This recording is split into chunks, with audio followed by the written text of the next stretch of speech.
데 없고 오직 대통령 공격과 여론 호도에만 몰두하여 민주주의를 위협하는 무소속 한동훈 의원을 고발한다. 존경하는 국민 여러분, 더불어민주당 허위조작 정보 대응 특별위원회 김동화 의원입니다.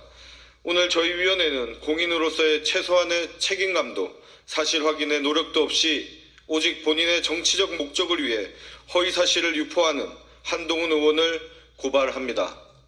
지난 6월 9일 한동훈 의원은 자신의 SNS 계정에 이재명 대통령의 한성수 국무총리 후보자 지명을 두고서 뇌물 공여자에 대한 보훈 인사라는 취지의 글을 게시했습니다. 한동훈 의원의 주장은 일말의 개연성도 없는 명백한 허구입니다. 이는 현직 대통령을 뇌물 수수자로, 국무총리 후보자를 뇌물 공여자로 낙인 찍은 명백한 허위 사실에 불과합니다. 첫째, 성남FC 사건은 수사 초기 경찰이 증거 불충분으로 불송치 결정을 내렸던 사안이며 현재 법원의 1심 재판이 진행 중인 사안입니다. 이재명 대통령은 물론 네이버 측 관련자 중 그 누구도 유죄가 확정된 바 없습니다. 헌법상 무죄 추정의 원칙을 누구보다 잘 아는 전직 법무부 장관이 재판 중인 사건을 뇌물 공여자라고 단정지어 표현한 것은 대중을 선동하기 위한 의도적인 왜곡이자 허위사실 공표로 관련자들의 명예를 훼손한 명백한 범죄입니다. 쌍방울 대북 송금 사건 역시 과거 법원이 구속영장 실질심사에서 대통령의 관여 여부에 다툼의 여지가 있다고 명시했고 현재는 검찰의 조작 수사 의혹을 규명하기 위한 특검 절차가 진행 중인 사안입니다. 둘째, 한동훈 의원은 한성수 후보자를 지칭해 성남FC 뇌물 공여자였던 네이버의 대표 출신이라며 비방했습니다. 그러나 이는 기초적인 사실관계부터 틀린 거짓입니다. 2015년부터 2017년까지 성남FC의 광고, 홍보 계약 기간, 당시 네이버의 대표이사는 김상헌 대표였으며 해당 사건으로 기소된 당사자 역시 김상헌 대표였습니다. 한성수 국무총리 후보자는 그 이후인 2017년 후반기에 대표로 취임했을 뿐이며 이 사건과 관련해 기소는커녕 조사 대상도 아니었습니다. 마치 한성수 후보자가 성남FC와 관련이 있는 것처럼 글을 게시한 것은 매우 경솔하고 무책임한 처사이고 교묘하게 왜곡하여 국민을 호도하기 위한 것입니다. 셋째, 한동훈 의원은 위 사건들의 수사와 기소가 집중되던 시기 검찰 사무의 최고 감독자인 법무부 장관이었습니다.